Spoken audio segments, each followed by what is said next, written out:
Pakistan floods and the Pakistan drone campaign. After a little noticed, weeks-long disruption caused by the monsoons that have devastated Pakistan, the CIA in recent days has picked up the pace of its missile strikes against Islamic militants, with back-to-back attacks against terror targets that have killed at least 11 people in the country's northwest region. There are concerns among some Pakistani officials that the agency is resuming its lethal campaign at the worst possible moment, in the midst of a humanitarian crisis that has submerged one-fifth of the country and left at least 6 million people homeless, with some 20 million people affected. The U.S. government was building substantial goodwill inside Pakistan by rushing food and helicopters and pledging $150 million, more than any other country, to assist with flood relief, one senior Pakistani official said. But all that could go down the drain if the agency continues with aggressive airstrikes right now, said the official, who asked not to be quoted criticizing the United States.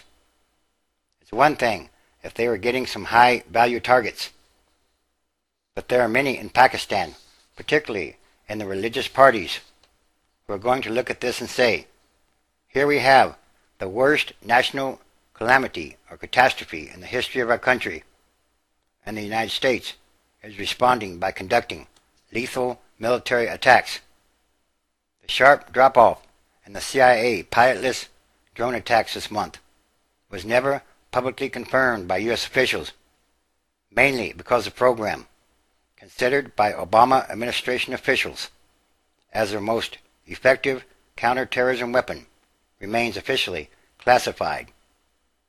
But the ferocity of the monsoons that hit Pakistan in late July at first made it all but impossible to keep the drones in the air, a U.S. official confirmed to NBC. You can't fly in a monsoon, said the official.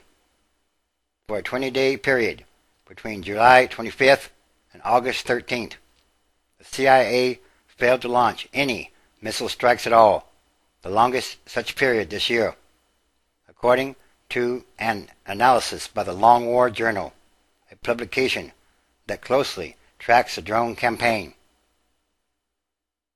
Before this, the CIA had mounted 49 attacks in 2010, amounting to an average of approximately 2 a week. But in recent days, the CIA has stepped up the momentum of the drone campaign to its pre-flood intensity. Last Saturday, and again on Monday, missiles fired from the CIA's pilotless drones hit compounds associated with the terror network of the militant leader Haqqani and his son. There have been no public reports of any significant figures who were killed in the attacks, but the Haqqani network has become one of the CIA's chief targets in Pakistan. It is closely allied with Al-Qaeda and is believed to have been responsible for the December 30th, 2009 bombing of a CIA base in Khost, along with multiple other terror attacks over the past year. The attacks took place in an area of Pakistan, North Waziristan, that is not directly impacted by the floods. And a U.S. official familiar with the operation said that there is no reason the humanitarian crisis elsewhere in the country should cause any abatement in the U.S. government's counter-terrorism operations. The United States is focused both on humanitarian relief and on counter-terrorism. Those aren't competing priorities, said the official. When nothing was flying in Pakistan, nothing flew. But that rather brief period is past, and supposedly during that time the terrorists weren't doing much on the ground. They weren't out and about. The key is that our aggressive counterterrorism operations continue, he also added. Some U.S. counterterrorism experts concur with the agency's assessment about the need to keep the pressure on the militant groups, especially given the Pakistani military's unwillingness to go after groups like the Haqqani network on its own. The militants, or extremists, have not let up because of the floods, nor should we let up on the pressure, said Wendy Chamberlain, the former U.S. ambassador to Pakistan. But Pakistani officials are increasingly nervous that Islamic militants will exploit the floods and use the disaster to their advantage, seeking to capitalize on public anger with the slow pace of relief efforts. The Pakistani president, Zardari, in an interview with foreign journalists on Monday, called the floods the ideal hope of the radical. In the early days of the flooding, one leading militant group even set up 15 relief camps, scoring a public relations coup at a time when Zardari was being publicly assailed for leaving the country to fly to the United Kingdom. At the same time, the Pakistani army has been forced to divert an estimated 68,000 troops to flood relief, as well as about 28 helicopters that would normally be dedicated to counter-terror operations, said a Pakistani official. Just how much of an impact that will have on the overall counter-terrorism effort is unclear, given that, as some U.S. officials point out, the Pakistani military has been largely resistant to going after the groups the U.S. most cares about, such as Al-Qaeda and the Haqqani network. As to underscore the intensity of the war that is still raging in crisis in spite of the floods, militant groups set off 3 bombs on Monday that killed 29 people.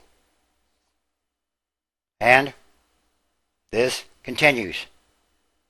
And all these are more signs of the end times transition days, which is a continuing day-by-day process.